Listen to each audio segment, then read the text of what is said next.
গল্প মুস্তাফাস ডিজায়ার, লেখনীতে রুহিতা। পর্ব ২১। মোস্তফা এহসান আসছে। ঠিক কথা বলছো Aditya? Are you sure man? রবিনের কথায় আদিত্য আচার্য পুনরায় নতুন ড্রিঙ্কের গ্লাস হাতে তুলে নিল। মাথার উপর নিচ নেড়ে বলল, ইয়েস রবিনহুড। দুপুরের দিকে এহসান কমপ্লেক্সে বউ বাচ্চাসহ দেখলাম। আদিত্য আচার্যের কথায় রবিনের চোখজোড়া যেন চিকচিক করে উঠল। মোস্তফা এহসানের নতুন বউ দেখতে কেমন? আর আমাদের পরিচিত কারোর? না, আমাদের পরিচিত কেউ না। আর দেখতে খাসামাল। যাই বলো, বউভাগ্যের বেলায় মুস্তফা এগিয়ে। No one can be beat him. Robin কেমন খ্যাক করে হেসে উঠল। বার কাউন্টারে থেকে ড্রিঙ্কস তুলে নিয়ে এক নিঃশ্বাসেই সবটা শেষ করে বলল, আগেরটা তো মডেল, একজনকে দিয়ে পোষায় না, শুয়ে শুয়ে অভিনেত্রী হয়ে গেল। এবারেরটা দেখার ব্যবস্থা করেন, সময় দাও। দুইজনের কথার মাঝে ফাহিম এসে দাঁড়িয়েছে ওনাদের মাঝে। ব্ল্যাক সিল্কের শার্টে প্রায় সবগুলো বোতাম খোলা, আর তাতে তার মসৃণ বৃক্ষদেশ দৃশ্যমান।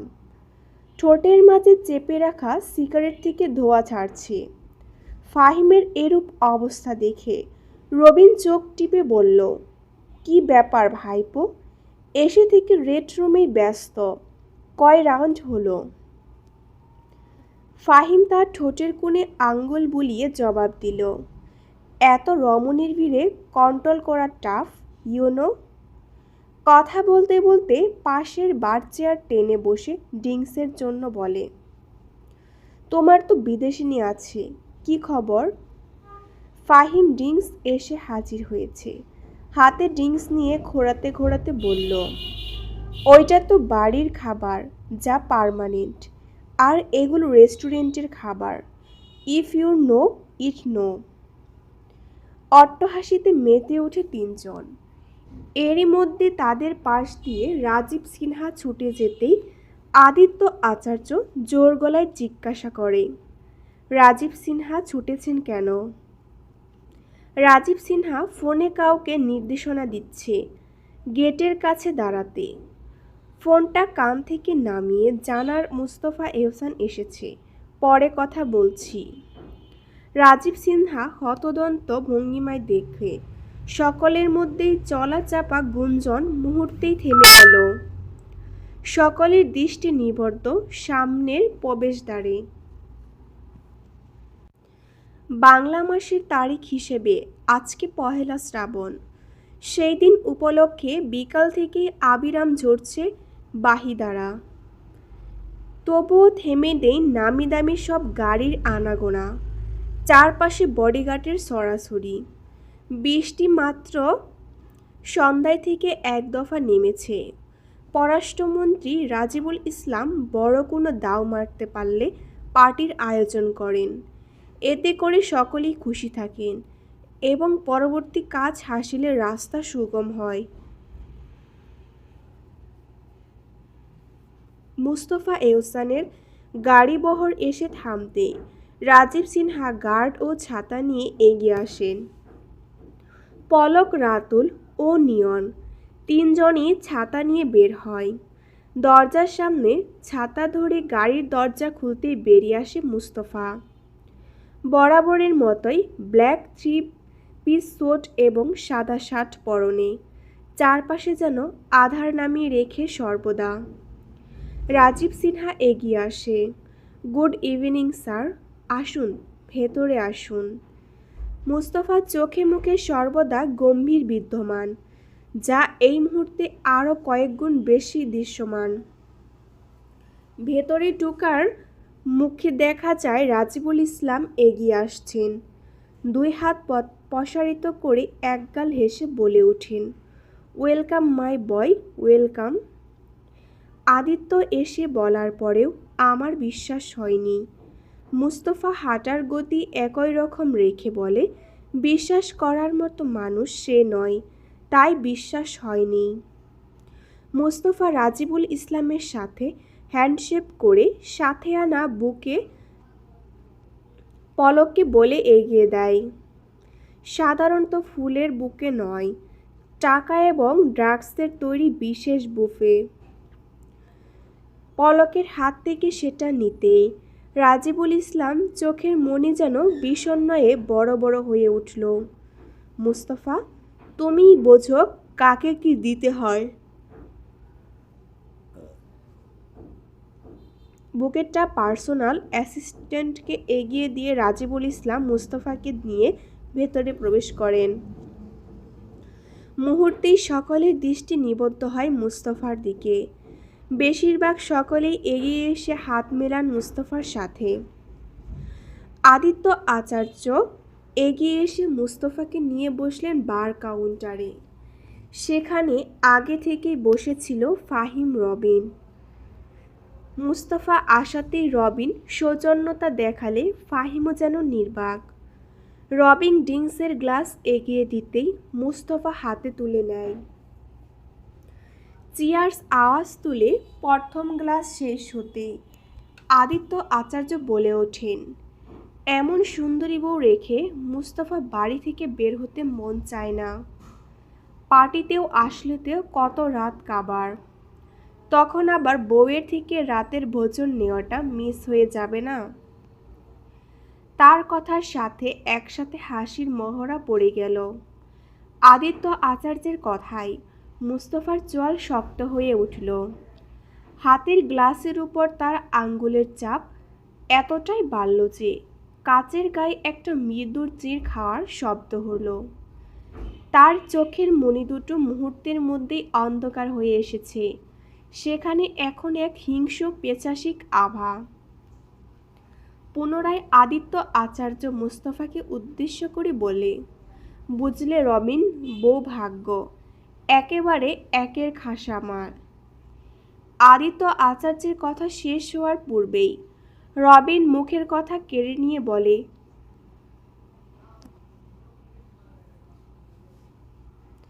যেদিন তুমি বিজনেস পার্টি দিলে শুনলাম, ওই দিনই নাকি বিয়ে করেছ। পার্টির আড়ালে পাখির শিকার তো ভালোই করেছ। তা মুস্তাফা, তোমার পাখিকে কি আমাদের দেখাবে না? শপিং মলে ভালো করে দেখতেই পেলাম না। ম্যাডাম কবে পরিচয় করিয়ে দিচ্ছ এমন খাসা? ক্রিমিনাল লয়ার আদিত্য আচার্যের কথায় এমন মুখভঙ্গিতে অসঙ্গী দেখে মুস্তফার হাতে থাকা ড্রিঙ্কসের গ্লাস থেকে সম্পূর্ণটুকু এক নিঃশ্বাসে করে বেশ শব্দ করে কাচের গ্লাসটা টেবিলের উপর রাখতেই আদিত্য আচার্য কিঞ্চিৎ কেঁপে উঠলেন। মুস্তফা ঘাড় কাত করে তীক্ষ্ণ দৃষ্টিতে তাকিয়ে বলে, জিজ্ঞার লাগাম টানুন ক্রিমিনাল আদিত্য আচার্য, না হলে আপনার জিহ্বা আর আপনি দুইটাকেই দুই জায়গায় পুঁতে দেব। মুস্তফা! আদিত্য আচার্য রাগে চিৎকার করে উঠলেন, কিন্তু তৎক্ষণাৎ পর কতগুলো বুলেট পরপর আদিত্য আচার্যের বিক্ষোভ ঝাঁঝরা করে দিল। ম্যাগাজিনদের শেষে বুলেট বাঁচিয়ে রেখে বাকি সবগুলো আদিত্য আচার্যের বুকে। ব্লেজারের ভেতরে পকেটের সাইলেন্টটি ঢুকে গেল এবং বিশ্বস্ত সিক্ট সিওর P-226। ঘটনায় আশ্চর্যে সকলে থমকিয়ে গেল। আদিত্য আচার্য রক্তাক্ত অবস্থায় পড়ে গেল মেঝেতে। মুস্তফার এমন কাজে হতবিহ্বল রবিন, ফাহিম সহ রাজিবুল ইসলাম নিজেও। সেদিন আক্ষেপ না করে মুস্তফা উঠে এসে আদিত্য আচার্যের বুকের উপর পা রেখে বলে, শালার বাচ্চা, সাবধান করেছিলাম। বের বাচ্চার সতর্কবাণী কানে না ঢোকার ফল। ঘৃণ্যভাবে কথাগুলো বলে একদম থুতু ফেলল ঠিক তার পাশেই। রক্তাক্ত বুকের চাপ প্রয়োগে রক্ত বেরিয়ে মুস্তফার কালো জুতা জোড়া লাল করে দিল। এদিকে রাজিবুল ইসলাম ছুটে এসে আদিত্য আচার্যের নাকের সামনে হাত রেখে পরক কোলে বলে উঠে, আয় হায়, মরে গেছে। মুস্তফা, কি করলে? আইনমন্ত্রীর ডান হাত বাম হাত সব ছিল আদিত্য। এখন কি হবে মুস্তফা? মোস্তফা ঠোঁটের মাঝে সিগারেট চেপে তাতে লাইটার দিয়ে আগুন ধরিয়ে বলে, কিছুই হবে না, চাপা দিয়ে দিন। কোনো সমস্যা হলে আপনারই হবে, তাই বিষয়টা নিঃস্বার্থে হ্যান্ডেল করেন। নিজের কথার বিপরীতে উত্তর শোনার প্রয়োজন মনে করল না মুস্তফা। বেরিয়ে এলো সাথে পলক রাতুল, পিছু পিছু ছুটছি। রাত যত গভীর হচ্ছে, বৃষ্টির প্রকোপ ততই বাড়ছে। মিরহাকে ঘুম পাড়িয়ে ওর রুম থেকে বেরিয়ে আসছে শ্রাবণী। মিরহার রুম থেকে বের হতেই সামনে নজরে আসে একটা খোলা রাউন্ড ঝুল বারান্দা। শ্রাবণী সেদিকে এগিয়ে যায়। বাহিরে ঝুম বৃষ্টি হচ্ছে। বৃষ্টির তাপে সামনের অংশে ধোঁয়াশা সৃষ্টি করছে। শ্রাবণী পরনে থাকা শুভরঙা টি শার্ট, তার উপর একটা কালো পাতলা চাদর জড়িয়েছে। একটু শীত শীত অনুভব হচ্ছে। বান্দরবনের কাছটায় এসে দাঁড়ায় শ্রাবণী। বৃষ্টির ফোঁটাগুলো কেমন সোজা হয়ে পড়ছে। বাহিরে জ্বলছে অনেকগুলো লাইট, যার কারণে বৃষ্টির ফোঁটাগুলো দৃশ্যমান। হঠাৎ করে মা আর ভাইয়ের জন্য মনটা হু হু করে উঠল শ্রাবণী।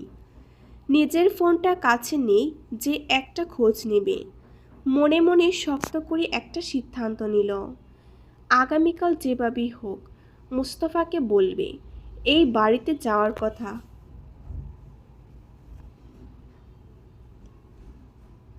যে কোনো মূল্যে ওকে রাজি করাতেই হবে। এসব ভাবনার মাঝেই শ্রাবণীর কর্ণগোচর হয়ে গাড়ির ইঞ্জিনের আওয়াজে মোস্তফা চলে এসেছে শ্রাবণী বুঝতে পারে। গাড়ি থেকে নামার পূর্বেই পলক মাথার উপর ছাতা ধরে দাঁড়িয়ে আছে। বেশি ড্রিঙ্কস করেনি, তবুও মাথাটা ঝিমঝিম করছে। নিশ্চিত ড্রিঙ্কসের সাথে কোনো ড্রাগস সামান্য পরিমাণে মেশানো ছিল।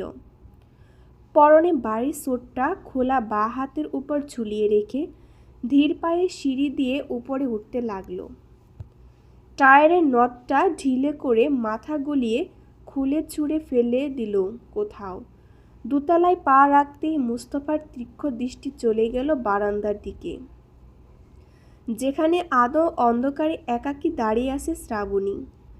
নিজের শোবার ঘরের দিকে যাওয়ার পথটা বদলে মুস্তফার পাজোড়া স্বয়ংক্রিয়ভাবে এগিয়ে গেল শ্রাবণীর দিকে।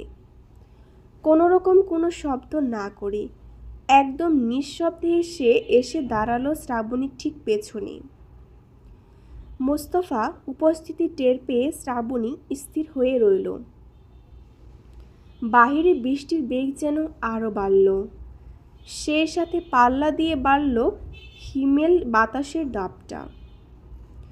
বৃষ্টি ঠান্ডা ছোট ছাট এসে লাগছে ওদের গায়ে। তবুও শ্রাবণী কোনো হেলদোল নেই। ও যেন এক মায়াবী গোড়ের মাঝে অবশ হয়ে আছে। আর ওর ঠিক পেছনেই দাঁড়িয়েছে এক অদ্ভুত সমনী নীরব নিস্তব্ধতা দৃষ্টিতে। মুস্তফা কয়েক মুহূর্ত নিস্তব্ধতায় কাটিয়ে দিল। ভিজে যাচ্ছ, রুমে যাও। মুস্তফার গলার আওয়াজে শ্রাবণীর মধ্যে কোনো প্রতিক্রিয়া পরিলক্ষিত হলো না। সেভাবে ঠায় দাঁড়িয়ে রইল। বাতাসের তীব্রতা এমন যেন ঝড় হচ্ছে, চারপাশ লণ্ডভণ্ড হয়ে যাবে। দূরে দাঁড়িয়ে থাকা নারিকেল পাম গাছের শাড়িগুলো কেমন ভুতুড়েভাবে জ্বলছে। মুস্তফা কোনো কথা না বলি শ্রাবণীর হাত ধরে পাশে থাকা বেতের সোফার সেটে বসে দেয়। হাতে থাকা স্যুট শ্রাবণীর কোলের উপর রেখে ফিরে যেয়ে দরজা বন্ধ করে আসে। শ্রাবণীর সামনে এসে দাঁড়িয়ে জিজ্ঞাসা করে, আমার কথা না শোনার জন্য প্রতিজ্ঞাবদ্ধ? শ্রাবণী নিরুপায়। মোস্তফা ধৈর্য ধরে রাখতে না পেরে শ্রাবণী সোজাসুজি থাকা টেবিলের উপর বসে, দুহাত থুতনির নিচে রেখে শ্রাবণী চোখ মুখ ভালো করে নিজের নজর বোলাতে রাখে। শ্রাবণী মুস্তাফার দিকে না তাকিয়েই বুঝতে পারছে তার দৃষ্টি তাকেই পর্যবেক্ষণে ব্যস্ত। শ্রাবণীকে অস্বস্তি বোধ অস্থির বোধ বোঝাতে পেরেই মোস্তফা একইভাবে বসে রইল তার দিকে তাকিয়ে। সে দৃষ্টি তীক্ষ্ণতা সহ্য করার সম্ভাবনা পর হলো না শ্রাবণীর। ঘুরে তাকাতেই মোস্তফা ওই বাদামি বর্ণের চোখের দৃষ্টির সাথে দৃষ্টি বিনিময় হলো। তাতেই শ্রাবণী লক্ষ্য করল মোস্তফার পরনে সাদা শার্টের কাছটায় রক্তের ছোপ ছোপ দাগ। রক্তের দাগ দেখে কিঞ্চিত ঘাবড়িয়ে গেল। কয়েক সেকেন্ডের ব্যবধানে শ্রাবণী নিজের দৃষ্টি সরিয়ে নিয়ে বলে, মিরহার আসল জন্মদাত্রী মা কোথায়? এতটুকু জিজ্ঞাসা করার অধিকার আমার নিশ্চয় আছে। শ্রাবণী চোখে মুখের দৃশ্যটা মুস্তফা শ্রাবণীর দিকে তাকিয়ে রইল এক দৃষ্টিতেই। কিঞ্চিত হাসল মুস্তফা। এটারই অপেক্ষায় ছিল সে। তারপর শোকনা ঢোক গলন করে গম্ভীর নিচু আওয়াজ করে বলল, তুমি ওর মা, জন্ম দাওনি বলেই কি আপন করে নিতে পারবে না? শ্রাবণী কেমন অন্তদন্ত হয়ে দুদিকে মাথা নাড়ল। আমি সেটা বলিনি। একটা বাচ্চা মানুষ কত হাহাকার করে সেখানে মিরহা তো একেবারেই পুতুল। ওকে রেখে চলে যাওয়ার হৃদয় কতটা পাষাণ। কথাটা বলতে বলতেই শ্রাবণী উঠে দাঁড়ায়, কিন্তু হুট করে উঠে দাঁড়াতেই মাথার মধ্যে কেমন চক্কর দিয়ে উঠল। দেহের ব্যালেন্স হারিয়ে পড়ে যাওয়ার আগ মুহূর্তে মুস্তফা এগিয়ে এসে ধরে নেয় অর্ধাঙ্গিনীকে। শ্রাবণী নিজের বাঁচাতে মুস্তফার হাত জড়িয়ে ধরতেই শ্রাবণী বাঁ হাতের অনামিকা আঙ্গুলে থাকা হীরের আংটিটা জ্বলজ্বল করে ওঠে। সেই হাত মুস্তফা নিজের হাতের উপর নিয়ে আংটির উপর চুমু দিয়ে বলে, সব উত্তর আস্তে আস্তে পেয়ে যাবে। এখন শুধু এটা জেনে রাখো, আমি চাই তুমি আমার অর্ধাঙ্গিনী হও, আমার অর্ধাংশ, যাকে ছাড়া আমি আজীবন অসম্পূর্ণ, খণ্ডিত, অপূর্ণ। তুমি এসে আমার এই শূন্যতাকে পূর্ণতা দাও, আমার জীবনসঙ্গী হও। গ্রীষ্মের চাতক যেমন এক ফোঁটা বৃষ্টির জন্য হাহাকার করে, তপ্ত রোদের পর শ্রাবণী প্রথম বর্ষণ তেমন স্বস্তি নামায়। আমার এই রুক্ষ জীবনে তুমি ঠিক তেমন একটা স্বস্তি হয়ে এসো, হবে তো আমার অর্ধাঙ্গিনী। চলবে। গল্পটি ভালো লাগলে অবশ্যই আমার চ্যানেলটি লাইক এবং সাবস্ক্রাইব করে দিয়ে পাশেই থাকবেন।